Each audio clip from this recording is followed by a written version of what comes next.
Right now, President Trump is in Malaysia, kicking off a week-long high-stakes visit to Asia before heading to Japan and South Korea, where he'll meet Chinese President Xi, the main event, where he will look to clinch major deals on trade, Taiwan, and rare earth minerals. Joining us now, former Trump Deputy National Security Advisor, KT McFarland. KT, good morning. It's so good to see you, and the perfect person to weigh in on the significance and the high stakes of this trip. What do you make of it so far?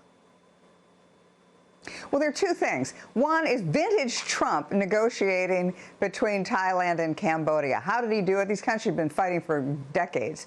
He told them both, I'm going to put huge tariffs on you unless you go to the negotiating table. So they go to the negotiating table. They strike a deal. The end result, they trade with each other, they don't go to war with each other, and they get a favorable trading deal with the United States. So it's a win-win-win all the way around. The second part, though, Griff, is, as you said, it's the big thing is China. And can he do a deal? Maybe, maybe not. At a minimum, he's going to feel Xi Jinping out to see how things have changed in since President Trump last saw him, because President Trump believes in personal diplomacy. He sure does, KT, and I think you can't really overstate the significance of all of these Southeast Asian nations looking to welcoming President Trump there because they have seen the encroachment of China, particularly in the South China Sea. I thought there was an interesting moment, too, on Air Force One. You know, President Trump loves to go back and talk to the press, and that's where we learned that he's actually open to meeting with Kim Jong Un. Now, here's a little bit of what he had to say about that. I want to get your reaction. South Korea, do you have any plans to meet with Kim Jong Un at the end? If he'd like to meet, I'm open to it, certainly. Korea, they say that in order to have talks with the U.S., they have to be recognized as a nuclear power. Is that something you're open to? Well, I think they are sort of a nuclear power. I mean, I know how many weapons they have. I know everything about them. And I've had a very good relationship with Kim Jong Un. Your reaction, KT?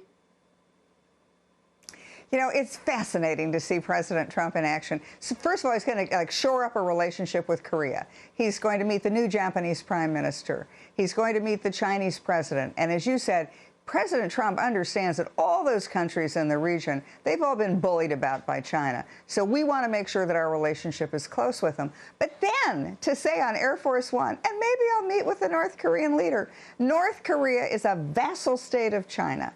So with President Trump saying, maybe I'll have an independent meeting with this Chinese vassal state, that's right in the face of China to say, look, I've got a lot of moves that I can pull off. You know, KT, you mentioned the Prime Minister of Japan, Sanae Takaichi, who everyone's calling the next Margaret Thatcher, the Iron Lady, who has a background as a heavy metal drummer and loves Iron Maiden. I think, and President Trump will head to Japan tomorrow, I think that that's actually going to be the beginning of a relationship that will be historic in nature. We shall have to wait and see what happens, but that's going to be one to keep your eye on. KT McFarland, thank you as always for joining us. Thank you. I'm Steve Doocy. I'm Brian Kilmeade. And I'm Ainsley Earhart. And click here to subscribe to the Fox News YouTube page to catch our hottest interviews and most compelling analysis.